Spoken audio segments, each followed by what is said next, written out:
The last Thanksgiving my wife spent in that kitchen alone was also the last Thanksgiving anyone in my family got to decide how we spend a holiday without asking us first.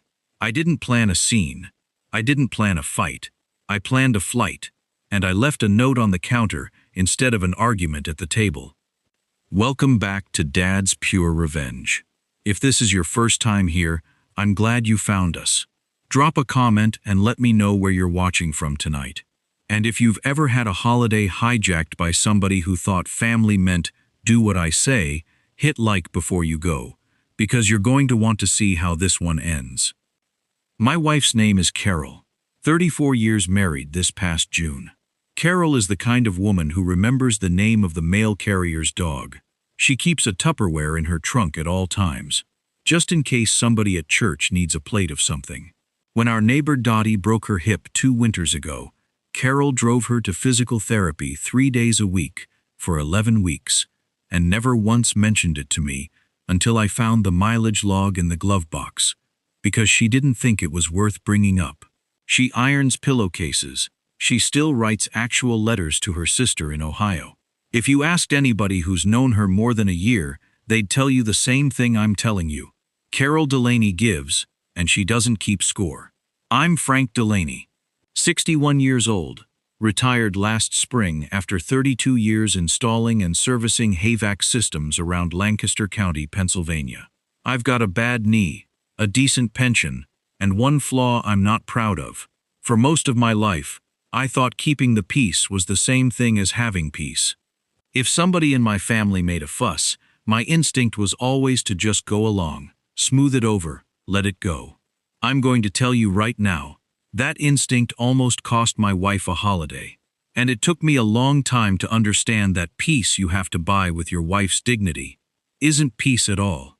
It's just quiet. It was Tuesday, November 18th, 6:14 in the evening, when Carol's phone buzzed on the kitchen table. I remember the time because the news was just starting. She picked it up, read it, and got quiet in a way I recognized. Not upset yet, just quiet. It was a text from our daughter-in-law, Whitney. Our son Mark married her 4 years ago. Whitney is polished, always has been. Good job in pharmaceutical sales, nice house out in Manheim Township, drives a white Lexus she keeps spotless. She's never rude exactly, she's just never warm either. And that night, she'd sent Carol a message with a list attached. 14 dishes. Turkey, 2 kinds of stuffing, green bean casserole, sweet potatoes with the marshmallow on top, a ham on the side for people who don't like turkey, 3 pies, dinner rolls, cranberry sauce made from scratch, not the can, a charcuterie board for appetizers, deviled eggs, a vegetable tray, and a kids' table snack mix. 14 items. Below the list she'd written, "Since you're retired now and have the time, can you handle all of this for the 24th? I've got a work event that week and won't have bandwidth. Thanks so much."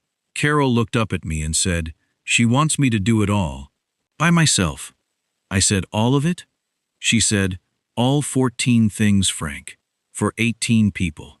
I told her, and I regret this now. I told her, just tell her you need help. I'm sure she didn't mean alone. Alone. So Carol texted back, polite as always, and asked if Mark or Whitney's mother could help with even 2 or 3 items, maybe the pies, since that's a full day of cooking for one person. Whitney wrote back at 6:41 that same evening. 4 words. "Figure it out. Thanks." That exclamation point sat on my wife's phone screen like it was mocking her. Carol didn't say anything else about it that night. She set the phone face down on the counter and went back to the dishes she was already washing. And I want you to understand something about my wife. The quieter she gets, the deeper it's cutting. A loud woman is easy to comfort. A silent one, you have to go looking for. I'm going to pause the story here for a second and just ask you, if you've got a Carol in your life, somebody who gives everything and never asks for credit, drop her name in the comments. I mean it. She deserves to be seen, even if it's just here. Now, here's who did something different. My daughter, Renee, lives 20 minutes from us in Ephrata. The next morning, Wednesday the 19th, Carol mentioned the list to her almost as a joke, trying to laugh it off. Renee didn't laugh.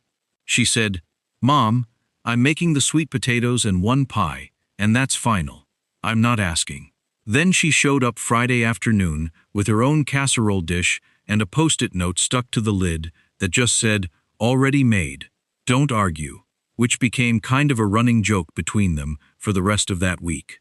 Every time Carol tried to protest, Renee would just tap the post-it note and keep walking.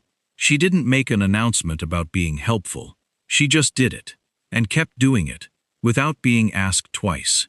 I noticed the difference. I noticed it, and I didn't act on it yet. I just let it sit there, the way you notice a crack in the ceiling, and tell yourself you'll deal with it later. Whitney's 4 words. Renee's post-it note. Both from women in this family. One cost nothing to send, and cost my wife a full day of labor. The other cost an afternoon, and cost my wife nothing but relief. Thursday the 20th, I was in the garage looking for a torque wrench I hadn't touched since I retired, and I overheard Carol on the phone with her sister in Ohio. She wasn't complaining. That's not her way. She just said, real plain, "I guess I forgot I was allowed to say no to things." And something about hearing my wife of 34 years say that sentence out loud to somebody 500 miles away instead of to me. That's when the switch flipped. I wasn't angry, not the way you'd picture it. There was no shouting in that garage. I just stood there holding a wrench I didn't need. And I was done. Not done with Thanksgiving. Done with the version of myself who told his wife to just figure out how to make herself smaller for somebody else's convenience. That night I booked 2 tickets. Non-stop. Philadelphia to Charleston. Departing 9:05 the morning of November 24th. Thanksgiving Day itself. Carol's cousin Diane has a place on Folly Beach and had been asking us down for 3 years running. I called Diane first, made sure the guest room was open, then bought the tickets before I could talk myself out of it. I didn't tell Mark or Whitney a thing, not one word.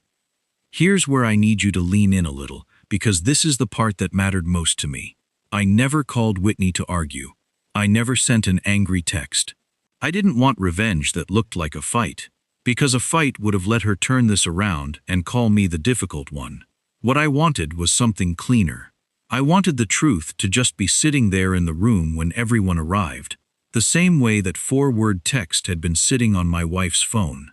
So, on the morning of the 24th, before our flight, I drove over to Mark and Whitney's house at 7:50, while they were both still asleep, and I left a note taped to their front door, right below the wreath. It said, "Carol and I won't be at dinner today. We love you both very much. We'll talk when you're ready to talk about what figure it out actually meant. Dad." Then Carol and I got in the car, and by 9:05 we were in the air. I want to build this next part slow, because this is the part Carol and I laugh about now. But at the time, neither of us was laughing. We were just watching her phone from a beach chair. We landed in Charleston a little after 11. Diane picked us up, and by 1 o'clock we were sitting on her porch with sweet tea, watching the tide come in. No turkey in sight, and no complaints from either of us about it. Carol's phone had been buzzing since we landed. At 12:40, there were 11 missed calls. By 2:15, when dinner would have normally been getting underway back in Lancaster, it was up to 29. Carol showed me the screen and just shook her head. She has no idea, she said. And she really didn't. Not yet. At 3:50, it hit 34. At 4:20, right around when I'd guess Whitney finally sat everyone down at a table that Carol didn't set, and food that Whitney had apparently scrambled to throw together herself, it hit 38. Then, at 4:47 in the afternoon, mid-dinner, Carol's phone rang one more time, and this time she answered it. I could hear Whitney's voice from across the porch. It wasn't calm. "Where are you? Everyone's asking where you are. This is so embarrassing, Carol. You can't just disappear on Thanksgiving." Carol didn't raise her voice at all. She just said, "We're in South Carolina. We read your text again on the way to the airport. Figure it out." We figured it out. There was a long pause. I could hear plates clinking somewhere behind Whitney. the sound of a table full of people who'd just realized something. Whitney tried again, quieter now.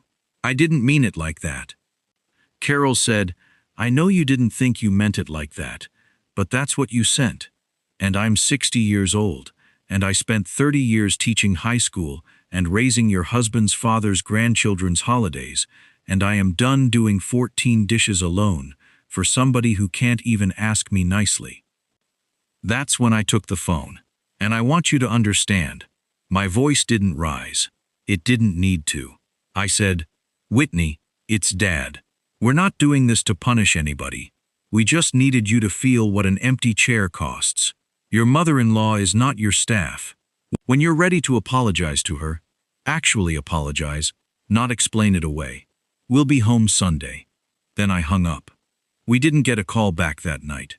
We got a long handwritten letter mailed to our house 2 days later, waiting for us on Sunday when we landed. Whitney's handwriting, 4 pages, actually admitting she'd been overwhelmed at work and had taken it out on the one person in the family who'd never once told her no. Mark called separately and told me he hadn't even known about the text until Carol mentioned it on the phone, and that he'd sat at that Thanksgiving table with an empty seat where his mother should have been, and finally understood something about how his wife talked to people. I'd also been quietly planning to help Mark and Whitney with part of the down payment on a bigger house next spring. Nothing official yet, no papers signed, just something Carol and I had talked about between ourselves. I let that plan sit exactly where it was for a while. Not as punishment, just as truth. Some things you don't rush to fix until the person on the other end understands what they broke. We spent that Thanksgiving night on Diane's porch instead, wrapped in the same blanket, watching a pelican work the shoreline in the last of the light. Carol had a glass of wine and her feet up for the first time on a 4th Thursday of November in longer than either of us could remember. The air off the water was cold and honest, salt and low tide, nothing dressed up about it. Somewhere down the beach, somebody had a radio playing an old Otis Redding song, low enough you had to strain to catch it, and Carol leaned her head on my shoulder and said, "This is the best Thanksgiving I've had in years, and I didn't cook a single thing." I understood something out there on that porch that I wish I'd understood 30 years earlier. Keeping the peace and having peace aren't the same thing.